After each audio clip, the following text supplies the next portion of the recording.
in a shooting. Every one of the 1,000-odd clashes between Syria and Israel between 1948 and 1967 was examined by the UN Truth Supervisory Commission, which found out that only a very, very few had been caused by the Syrians. A few dozen of the clashes were ambiguous, and all of the rest were caused by Israel. Well, there were many officers of many nations, and they all reported the same thing. Could they all have been lying? Still, we no longer have to rely only on the UN documentation. Moshe Dayan, who commanded the Israeli forces in 1967 and had given the order to occupy the Golan, gave an interview to an Israeli journalist in 1976. The interview was kept secret until April 1997, when it was published in an Israeli newspaper. It has been authenticated by Israeli historians, and General Dayan's daughter, Yael, a member of the Knesset, insisted that it be published. Why did he give the order? To invade. Essentially, it was because of pressure from the would-be settlers in the Golan, who convinced Levi Eshkol, the Israeli prime minister, to occupy the heights and the fertile lands beyond. And when asked if that were all there was to it, Dayan replied, "I can tell you with absolute confidence that they were not thinking about security. They were thinking about the heights land. I saw them. I spoke with them. They didn't even try to hide their greed for that land." The best one is the one where they wanted to Golan Heights. And Johnson said, "That's enough, that's enough." And they needed another day to get the Golan Heights, which they still have, which I didn't think you were supposed to do, take land from another country and keep it. If we could get the truth of the Liberty out, that it would change history, I think, in this country. I cannot, absolutely can't see why our American newspapers and TV people have helped to cover this up, but not covering some of our stories. The Navy Board of Inquiry would not admit testimony about the jamming, the recall, the unmarked planes, the shooting of life rafts, and other material that we tried to present. They asked questions. We were allowed to answer those questions, period. They put me into a ward with 12 to 13 other patients, and within 30 minutes they removed me from that ward and put me into a single room. I noticed that I had a name tag with Smith on, and right after I noticed that, an officer came in and told me that from now on my name is Smith. I was never on the Liberty, and I was never ever to talk about it to anyone. I still have 53 pieces of shrapnel in me today.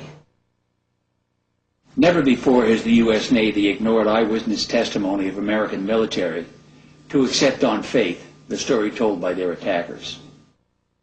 Certain entries in the ship's log of June 8th have raised serious questions. Nobody knew who was wounded or how severely.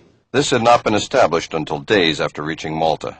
The log also minimized the duration of the attack by over an hour and a half, conveniently fitting the Israeli version. It then documented the number of wounded not as the actual 172, but at the widely published media figure of 75.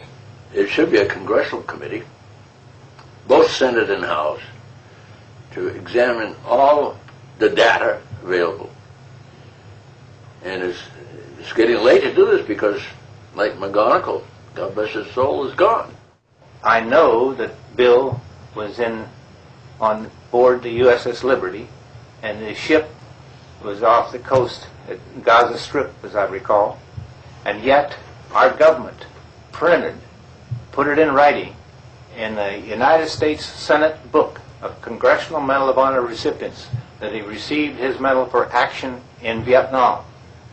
Now, to me, that is one of the worst cover-ups in American history. How low can our government go?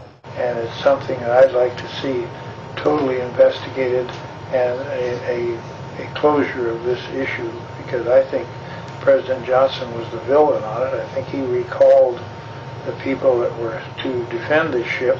I have never accepted the Israeli explanation, and so far as I am concerned, the affair of the USS Liberty remains a scar on the relations between Israel and the United States. Things like this don't happen. Things are caused to happen. There must be some reason some reason why more is not known. There must be some reason why we didn't react more deliberately, more directly, more positively, as we have reacted many times in our history before and since. As a Marine, I'm proud to say that 3 members of the Liberty crew were Marines. 2 of them died that day, but Bryce Lockwood was decorated for saving sailors' lives. And Bill McGonigal, the skipper of the Liberty, was awarded the Medal of Honor for action above and beyond the call of duty. And I firmly believe, after review of the documentation of this film, that an in-depth, honest investigation, inquiry into what really happened that day is owed to the members of the crew, their family, and all Americans. We need to take some very serious efforts to bring out the full story. And on that basis, I would certainly recommend that we pursue this with diligence. We go to the Congress and urge them to conduct a formal, complete investigation to get the full story about the loss of our great ship, the Liberty. In case of the Liberty, this is the first time, to my knowledge, where a United States warship has been attacked without warning, and no action whatever was taken to investigate this situation on the part of the Congress. I have urged this over and over again, and I still think that the attack on the Liberty warrants a full-fledged investigation by the Congress of the United States. Those murdered that day must not have died in vain. The plea for justice by the Navy's most decorated crew should forever haunt us. Americans must never forget this second day of infamy and our own unbalanced foreign policy in the Middle East that precipitated it.